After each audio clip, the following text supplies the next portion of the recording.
Hola a todos. Para los que por ahí no estaban en la primera clase, cuando me presenté, yo soy Silvia Argimón. Trabajo en el Centro de Vigilancia Genómica de Patógenos que queda en Cambridge, en el Wellcome Genome Campus, y también en la Universidad de Oxford.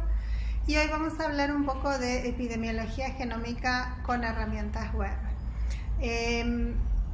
Antes de ver las herramientas en sí, refresquemos un poco lo que estuvieron viendo en algunas de las prácticas anteriores. Entonces, en términos muy básicos, el método de la epidemiología genómica consiste en tomar un grupo de aislamientos bajo estudio, secuenciar sus genomas completos y luego utilizar herramientas bioinformáticas, como por ejemplo ustedes utilizaron Rory, para establecer las relaciones entre estos genomas en función de la variación genética que presentan. Entonces, en el caso del análisis del pangenoma que ustedes realizaron, analizaron los genomas para poder determinar cuáles eran los genes core y cuáles eran los genes accesorios que componen en su conjunto el pangenoma. Y luego, con los genes core, identificaron posiciones que eran variables dentro del alineamiento de estas secuencias y utilizaron esa información para reconstruir un árbol filogenético que nos muestra las relaciones entre los distintos aislamientos bajo estudio. Ahora, el genoma accesorio no lo tiramos, nos sirve también, y en él buscamos la distribución de ciertos genes de interés en los distintos genomas. Bien, ahora el objetivo final, principal de este análisis es detectar linajes de alto riesgo. Esta es una de las aplicaciones más importantes que tiene en cuanto a la epidemiología genómica y a la vigilancia de enfermedades infecciosas. Estos linajes de alto riesgo en general causan infecciones que son más difíciles de tratar con antibióticos o infecciones más severas, en algunos casos las dos cosas al mismo tiempo. Y hay ciertas características que podemos usar para reconocerlos. Por ejemplo, están emparentados los aislamientos, los genomas que pertenecen a un linaje de alto riesgo, están emparentados filogenéticamente. ¿Esto qué significa? En el árbol que vemos en la derecha de la pantalla hay un grupo de aislamientos que están representados en rojo, que se nota tienen, el árbol tiene en esa zona, en ese grupo, las ramas son más cortas. Esto significa que los aislamientos son más cercanos, están relacionados filogenéticamente y son más parecidos. Por otro lado, en general son más abundantes. Por ejemplo, en este caso podemos ver que hay más aislamientos en esa parte del árbol que en el resto, y tienen cierta diseminación geográfica. Si esto se trata de un brote en un hospital, puede ser que este grupo se diseminó en todo el hospital y afectó a muchísimos pacientes, o si estamos hablando de un estudio global, podría ser que los aislamientos se hayan diseminado a lo largo de distintos países. Y por último, en sus genomas encontramos la presencia de ciertos genes que están asociados con este riesgo, como por ejemplo los genes de resistencia antimicrobiana o genes de virulencia. Entonces, si integramos todo esto, por ejemplo, en el árbol que vemos, tenemos aislamientos que son susceptibles a un antibiótico en verde y aislamientos que son resistentes a un antibiótico en rojo. Y ustedes pueden ver que, como ya dijimos, hay más de estos aislamientos resistentes en el arbolito, y que las ramas en esa parte del árbol son más cortas. Entonces esto es lo que nosotros llamamos un cometa. Esta morfología, esta topología del árbol se describe en general como cometa. Entonces tenemos aislamientos susceptibles en la cola del cometa, en ramas más largas, y luego tenemos en la cabeza del cometa los aislamientos resistentes que han como explotado, digamos, o sea, adquirieron una resistencia, algo que los hacía más exitosos. Entonces tenemos más y se han diseminado en forma más rápida, entonces las ramas del árbol son más cortas.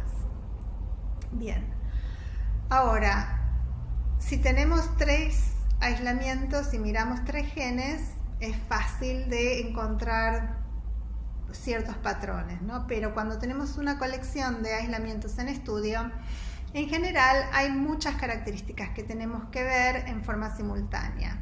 Por ejemplo, tenemos información epidemiológica y clínica, tal vez, que hemos obtenido del hospital. En el laboratorio hacen test fenotípicos para ver cuál es la resistencia a distintos antibióticos. Esto es otra fuente de información. Tal vez también hacen la serotipificación en el laboratorio, entonces tenemos otra planilla que nos dice qué serotipos son, más los genes de virulencia que ya vimos, más el secuenciotipo, más si hay o no plásmidos en estos genomas. Entonces estamos acumulando una cantidad de información bastante importante. De hecho, muchas de estas cosas ustedes las han hecho ya a esta altura durante las prácticas, y a medida que aumenta el número de aislamientos en estudio, integrar y visualizar toda esta información se hace cada vez más difícil. Los árboles se hacen cada vez más grandes, y esto lo podemos ver en este estudio que se publicó hace unos años atrás, donde los autores analizaron genomas de Clostridium difficile para tratar de determinar si esta bacteria se estaba transmitiendo entre animales de granja y el personal de las granjas. Y entonces lo que hicieron fue tomar muestras de los cerdos y de los granjeros que no presentaban ningún síntoma, simplemente podían ser portadores de estas bacterias, y a su vez los analizaron en el contexto de los aislamientos clínicos que sí estaban tomados de pacientes en los hospitales de la zona. Entonces, en el estudio que se publicó, presentan toda una serie de figuras y tablas que nos muestran la información en forma segregada. Por un lado tenemos un mapa en la que vemos la ubicación de los distintos aislamientos. En el árbol vemos las relaciones entre estos aislamientos y nos indican la ubicación en el árbol, las ciudades, la palabra que vemos es la ciudad, y el color nos muestra si ha sido aislado de un cerdo, de un granjero, o si es un aislamiento clínico. Luego hay una tabla que nos muestra parte de esta información, más algunos otros datos accesorios. Luego tenemos otra figura que nos muestra en detalle una parte muy pequeña de este árbol, que es la parte que está recuadrada. Tenemos otra tabla más que nos muestra si los aislamientos son resistentes o susceptibles a 2 antibióticos, streptomicina y tetraciclina, y si los genomas llevan ciertos elementos móviles que se sabe transportan los genes de resistencia a esos antibióticos. Y finalmente otro árbol más que nos muestra las relaciones de los genomas que llevan estos elementos móviles. Entonces, bueno, un poco hay que poner el rompecabezas de toda esta información y tratar de sacar nuestras conclusiones. Y este problema, que es algo que, digamos, estoy ejemplificando con un estudio, pero que se ve en muchísimos casos, es un poco lo que llevó a nuestro grupo a desarrollar herramientas web que faciliten todo este proceso. Entonces tenemos varias herramientas web, no vamos a ver todas hoy. EpiCollect es una herramienta específicamente diseñada para la recolección de datos a través de teléfonos celulares. Entonces se pueden recolectar datos en el campo usando un teléfono móvil y luego integrar todos esos datos recolectados por distintas personas en una aplicación web. Hoy lo vamos a dejar ahí, pero les dejo la dirección por si lo quieren mirar. Después tenemos también una aplicación que se llama Dataflow, que lo que hace es justamente tomar distintas fuentes de información e integrarlas en, por ejemplo, una planilla, pero también se puede usar para aplicar ciertas transformaciones. Por ejemplo, podemos usar Dataflow para asignar la latitud y la longitud de las distintas ciudades que veíamos ahí en ese mapa. Y luego que tenemos una herramienta que se llama MicroReact o MicroReact. Ustedes disculpan que yo a veces digo las cosas medio como estoy acostumbrada ya a decirlas de determinada manera. Pero bueno, si ya tenemos un estudio bioinformático hecho y tenemos un árbol filogenético, podemos utilizar MicroReact para combinar ese árbol con toda la información asociada que también recolectamos de los genomas. Y por último tenemos Pathogen Watch, que lo que hace es analizar genomas, o sea, de alguna manera reemplaza todo el proceso bioinformático o una gran parte del mismo y nos permite analizar los genomas a través de una página web. Entonces hoy vamos a ver ejemplos de MicroReact y Pathogen Watch. Bien, empecemos con MicroReact. Ahora lo que voy a hacer es cambiar de la presentación a mi browser. Espero. Justo está el cosito este. Ahí está. Bueno, aquí tenemos la página web de MicroReact. Tienen un video, si lo quieren ver, que les muestra un poco las aplicaciones. Hay varios proyectos que pueden explorar. Tenemos, bueno, los últimos son de Zika, de COVID, porque MicroReact se usa para visualizar la secuenciación de los genomas de SARS-CoV-2 específicamente en el Reino Unido, dentro de lo que es el UK Consortium. Y también tenemos varios proyectos que pueden explorar de bacterias, otros virus, etc. Como mucho tiempo no tenemos, voy a ir directamente a la página donde podemos cargar nuestros datos, Upload. Y como ven aquí, hay tres tipos de archivos que podemos subir. Uno es un archivo de datos en formato CSV, que contiene toda la información asociada con nuestro genoma, ya sea la información epidemiológica, clínica, la distribución de ciertos genes que nosotros hemos determinado, etcétera, etcétera. Luego tenemos el árbol en formato NUIC y por último podemos cargar un archivo .dot que es un archivo de networks o redes. El único archivo que es necesario sí o sí cargar es el archivo de datos. O sea, si yo no tengo un árbol, igual puedo usar MicroReact para explorar la información epidemiológica, por ejemplo. Pero en este caso hoy lo vamos a hacer con un árbol también. Lo vamos a demostrar con un árbol. Entonces aquí en esta carpeta tengo un archivo de datos, perdón, que no es es que tiene una columna que se llama ID, muy importante, porque esta columna va a ser el link entre cada entrada que se ve en esa tabla y el árbol. Entonces el ID que está aquí tiene que ser idéntico al ID que se usa en el arbolito. Por otro lado, podemos agregar cualquier otra columna que nos plazca. Por ejemplo, en este caso tenemos el nombre del aislamiento, si es de un farmer o de un cerdo, etcétera, etcétera.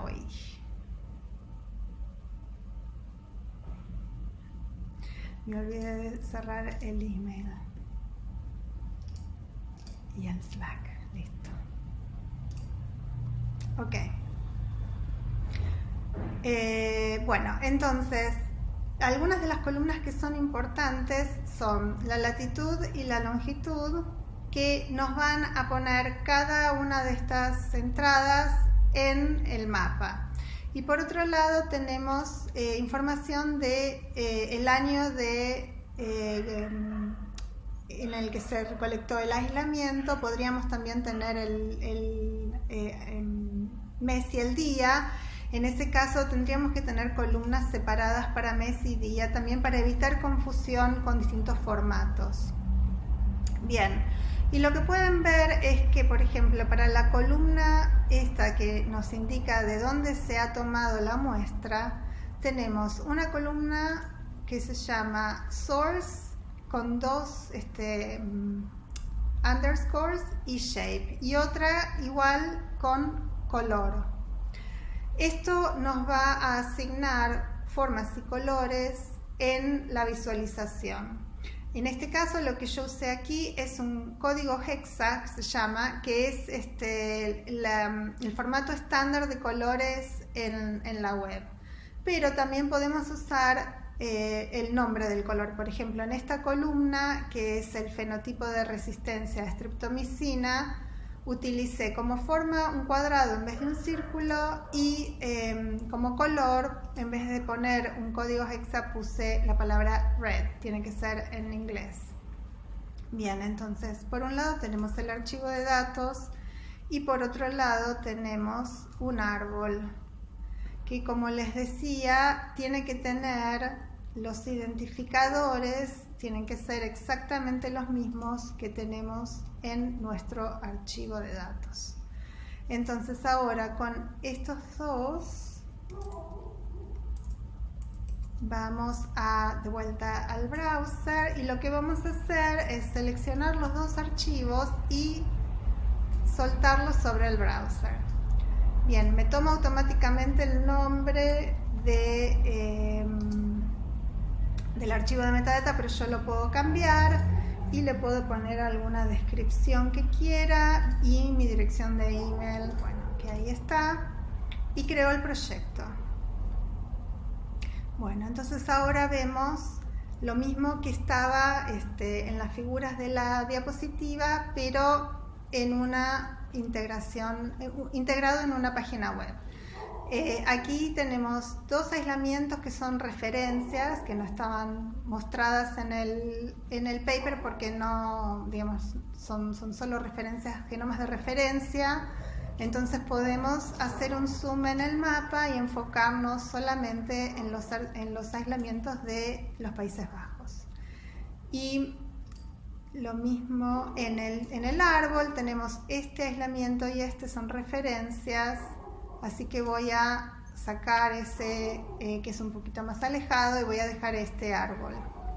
Y como pueden ver, si hago clic en un genoma en el árbol, me muestra dónde está en el mapa y en la línea de tiempo. Y de la misma manera, si hago clic en el mapa, lo veo en el árbol y en la línea de tiempo. Y también puedo seleccionar un grupo de aislamientos y filtra el mapa y la línea de tiempo en función de esa selección.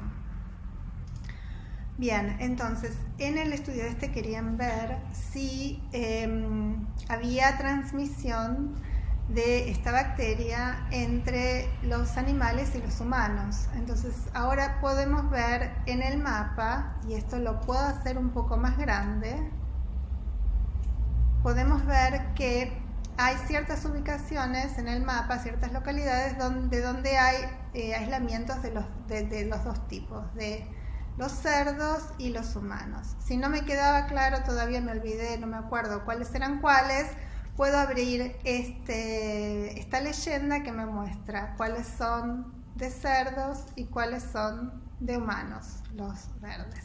Entonces, si ahora hago clic en el mapa, los puedo ver en el árbol. Estos dos son bastante cercanos.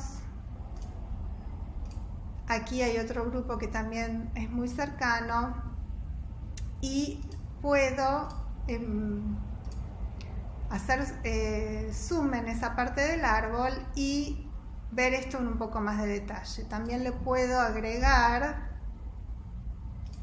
las etiquetas. En este caso me muestra el ID del genoma, pero lo puedo cambiar y poner la información que tengo sobre la asociación. Entonces veo que estos tres vienen de una granja y este del hospital, y en particular estos dos vienen de un par, o sea, de la granja 9. Y de esta manera, básicamente lo que estoy viendo es la figura 2, esa figura que era un árbol muy chiquito, que muestra que los aislamientos de los granjeros y los cerdos están muy emparentados, y también emparentados a los aislamientos clínicos del hospital de la misma zona. Bien, entonces ahora podemos usar el timeline para volver a este árbol que estábamos viendo antes. Voy a cerrar este cajoncito. Y ahora el resto de la información, el fenotipo de streptomicina, el fenotipo de tetraciclina, si llevan elementos móviles o no, lo voy a ver utilizando metadata blocks. Le puedo poner todos juntos al mismo tiempo, le saco el source porque es lo mismo de los nodos, los puedo hacer un poquito más gorditos para que se vean más claros. Bien, entonces ahora vemos en el árbol que, por ejemplo, la presencia de este transposón 6190 está bastante asociada a la resistencia a tetraciclina. Entonces no necesito ver esto en tablas, sino que lo puedo ver todo integrado. Y es útil porque evidentemente hay grupos de aislamientos, por ejemplo que están adquiriendo elementos móviles. O sea, es probable que haya habido una adquisición ancestral, de la misma manera que en ¿no? Entonces poner el árbol, la estructura del árbol con la distribución de los distintos elementos me permite reconocer estos patrones en los datos. Bien, entonces esta es... una cosa más. Una de las cosas muy prácticas que tiene MicroReact es que yo, digamos, ahora veo toda esta interacción yo, pero si la quiero compartir con un colaborador, puedo copiar este link y mandárselo a mi colaborador o colaboradora. Y de esa manera podemos trabajar en conjunto más fácilmente. Ok, entonces ahora ya tenemos una herramienta web para poder visualizar los árboles con su información asociada, pero si no tenemos un modo de realizar el análisis bioinformático que requiere el árbol, de todas maneras podemos hacer análisis de genomas también utilizando una herramienta web que es la que les mencionaba antes, Pathogen Watch. Pero otra de las cosas que pasa es que yo muchas veces, una vez que analizo mis genomas, los quiero analizar en el contexto de otros genomas de la misma especie que ya se han analizado anteriormente. Para darles un ejemplo, uno de los organismos con los que yo trabajo es Salmonella typhi, que causa la fiebre tifoidea. Y estas son distintas publicaciones que han ido saliendo a lo largo del tiempo, desde el año 2015, en la que se secuencian un número bastante importante de genomas. Entonces, cada vez que viene una publicación nueva, muchas veces se contextualizan los genomas nuevos con estas colecciones un poco más estas colecciones anteriores. Ahora, para hacer eso, el proceso, los genomas, los FASTQ están guardados en repositorios públicos, pero hay que bajarlos, analizarlos con los métodos bioinformáticos y luego comparar con nuestros genomas en estudio. Y esto es algo que no es tan sencillo de hacer porque requiere de no solo de análisis bioinformático, sino también de computadoras que pueden almacenar una gran cantidad de información. Entonces, para tratar de facilitar este proceso, el análisis y la comparación con genomas públicos, es que hemos desarrollado Pathogen Watch, que también lo vamos a usar en la práctica 6, al igual que MicroReact. Yo no sé si escuchan los perros del barrio, de repente se han revolucionado. Bueno, en fin, un día la pandemia terminará y podremos hacer estas cosas en otro lugar. Bien, entonces vamos a ver un poco Pathogen Watch. Volvemos a mi browser y aquí lo tengo. Esta es la página principal donde les cuenta un poco en forma resumida qué es lo que se puede hacer. Y una de las cosas importantes que yo les recomiendo, esto que lo miren con un poco más de detalle, es que lamentablemente no podemos analizar todos los organismos al mismo nivel. Hay ciertas cosas que están disponibles para algunos organismos, pero no para otros. Y aquí hay una tabla que más o menos les resume un poco qué es lo que se puede hacer. Bien, entonces para usar Pathogen Watch tenemos también una página de upload como para MicroReact.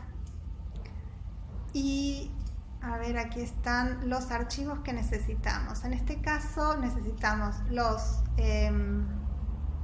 ensamblados que queremos analizar. Desde hace un tiempo se pueden cargar también directamente los FASTQ, pero hacer el ensamblado con Pathogen Watch lleva un poco más de tiempo, entonces hoy lo vamos a demostrar directamente desde el ensamblado. Pero les muestro uno para que vean que es básicamente nada, un ensamblado como cualquier otro. Y tenemos también el archivo de metadata, que era el que habíamos, este es el de MicroReact, no es que es parecido. En este caso tenemos el nombre del genoma y esta es la columna que es muy importante, File Name, porque también es la que hace el link entre cada uno de los ensamblados y la tabla. Entonces acá también podemos poner ciertas columnas que nos interesan según lo que estamos estudiando. En este caso, bueno, los aislamientos vienen todos de India y de un hospital en Mumbai. Aquí tenemos la latitud y la longitud. Y tenemos el año, el mes y el día. Igual que antes les decía, en forma discriminada, porque como ustedes ya sabrán, el formato de fechas no se usa el mismo en todos los países y siempre nos hacemos lío. Entonces, en este caso, alguna de la información es, por ejemplo, el laboratorio hizo la serotipificación y nos dijo que estos son todos Salmonella typhi, todos venían de sangre de los pacientes, tenemos la edad y el sexo de los pacientes, etcétera, etcétera. Una tabla bastante convencional. Entonces, ahora con esto vamos a el buscador y seleccionamos todos los archivos y algo igual que hicimos antes, los arrastramos y los soltamos sobre el web browser, sobre nuestro buscador. Entonces ahora estos archivos, utilizando la internet que yo tengo aquí en este departamento, van subiendo, van viajando al server que está ubicado en Sanger y se van a empezar a analizar. Ahora empezamos con los análisis. Como ven, mientras se van cargando, ya se van corriendo algunos análisis. Entonces, en este círculo interno me muestran cuáles de los genomas que subí son Salmonella typhi. y ya vemos que hay uno que no me está saliendo como Salmonella typhi, a pesar de que el laboratorio me había dicho que eran todos typhi. Por otro lado, en este círculo me va dando la información del multilocus sequence typing y vemos que este es de otro multilocus sequence type que en general que no está asociado con Salmonella typhi, o sea que eso también ya me está dando información. Y el resto de los análisis que se están corriendo son la determinación de la presencia de genes y mutaciones asociados con resistencia, el Core Genome MLST, que yo sé que Tomás ya les explicó de qué se trata. Está buscando los Core SNPs. En este caso no es exactamente, el concepto es parecido, pero no es exactamente igual que con lo que ustedes hicieron con Rory. Me dio el genotipo de genotyphy, que es un método de genotipificación de Salmonella typhi en particular. El InkTyper, que es una implementación que hay en Pathogen Watch de Plasmid Finder, que es la misma base de datos que ustedes utilizaron. El secuenciotipo, el serotipo, que está hecho in silico, obviamente, no en el laboratorio, y los stats de los ensamblados. Entonces, ahora que ya terminamos, podemos hacer clic en View Genomes y nos da la lista de nuestros genomas. Lo primero que vemos es que este que pensábamos que era TIFI no es para TIFI. Entonces, esto es una manera práctica de corroborar, ya que tenemos los genomas, usémoslos para todo lo que podamos y corroboramos los resultados de la serotipificación del laboratorio. Esta es la lista. Si hacemos clic en mapa, bueno, están todos del mismo hospital, así que es un mapa que no es muy interesante. Podemos hacer zoom en in y out. Y acá están las estadísticas de los genomas, de los ensamblados. La longitud, el N50, el número de contigs, etcétera, etcétera. Bien, si volvemos a la lista, lo que vamos a hacer ahora es seleccionarlos todos menos el de Paratyphi. Y si vamos aquí a Selected Genomes, podemos bajar todos los análisis que ya están hechos y disponibles en forma de tablas. Podemos hacer clic en cada uno y bajarlos. Yo lo que voy a hacer ahora es crear una colección, y esto es básicamente hacer un arbolito. Le vamos a poner demo y creamos la colección. Y ahora se está calculando el árbol, básicamente. Ya nos muestra los aislamientos, se está calculando el árbol. A ver. Empecemos con la metadata. Una cosa quiero hacer antes, perdón. No, me salieron en rojo.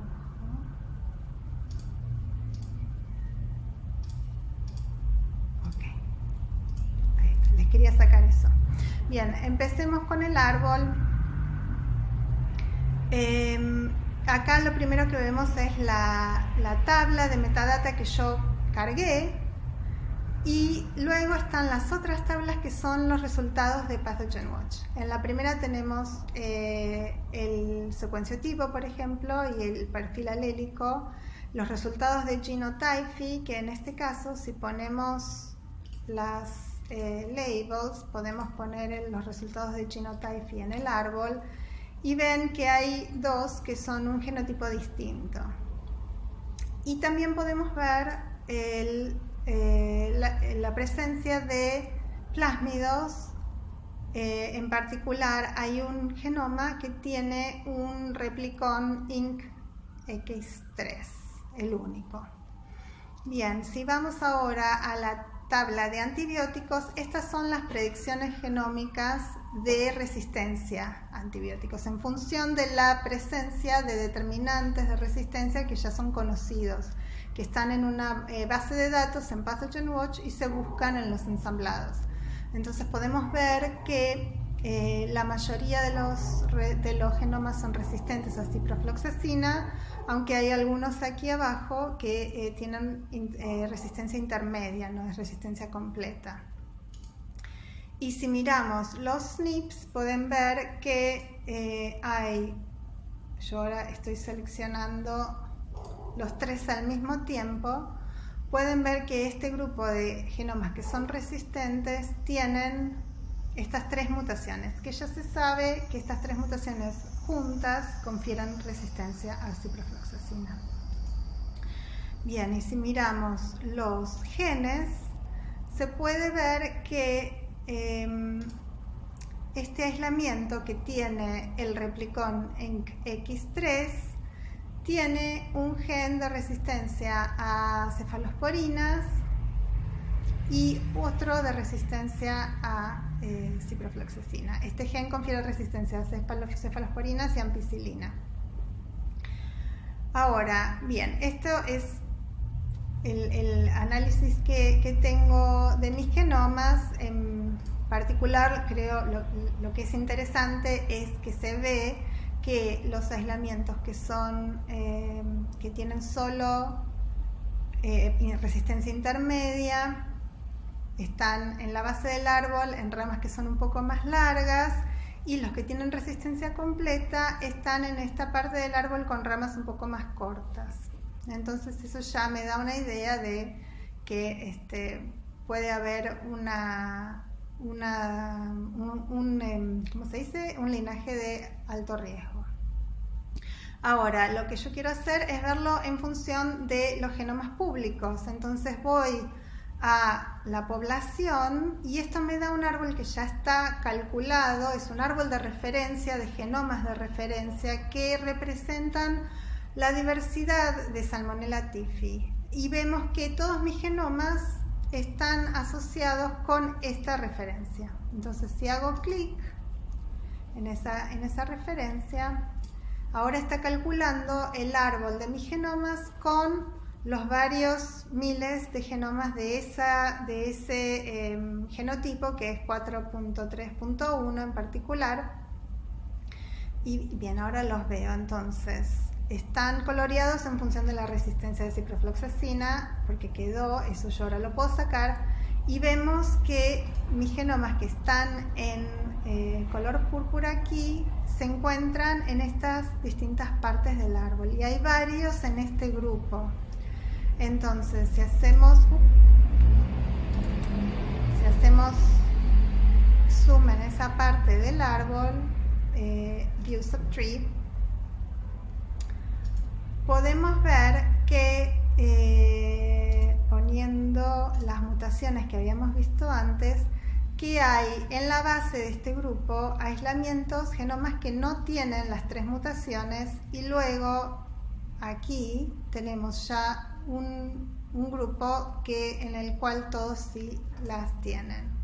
Podemos acercar un poco más. Y ahora lo que yo quiero ver es si había algunos otros genomas en esta colección pública que ya tuvieran el plásmido caracterizado por ENC-X3. Ya sabemos que todos tienen las 3 mutaciones. Ahora, ¿tienen el plásmido que lleva esos genes adicionales que confieren resistencia a otros antibióticos? Podemos volver a la tabla y en vez de andar buscando uno por uno, que lleva tiempo, usamos la barra que está aquí arriba para poner ENC-X3. Y ahí me los filtra. Entonces vemos que sí, este circulito era el genoma que yo cargué, y estos 3 cuadrados son 3 genomas públicos, y vemos que este es el de Mumbai, es el que yo cargué. Vemos que los 3 públicos vienen de Nueva Delhi, con lo cual puedo concluir, y podemos también corroborar, que llevan los mismos genes, con lo cual puedo concluir que este aislamiento que yo encontré probablemente viene de un linaje que ya se está desparramando por India, y que como adquirió un plásmido con genes de resistencia adicionales, es posible que se trate de un linaje de alto riesgo que tenemos que monitorear con un poco más de atención.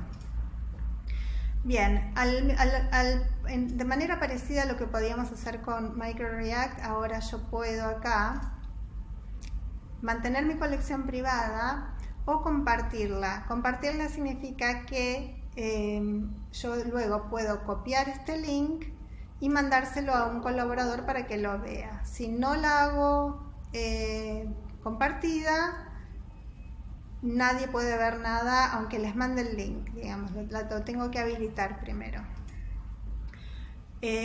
Bueno, y eso es entonces lo que les quería mostrar de las herramientas web que desarrollamos. Es un trabajo de equipo realmente. La mayoría de los developers, los programadores que han trabajado y trabajan en estos proyectos están aquí: Khalil, Mirko, Ben, Corinne y Anthony, y Richard, que ya no está más en nuestro grupo, pero que hizo muchísimo del trabajo que ven en Pathogen Watch.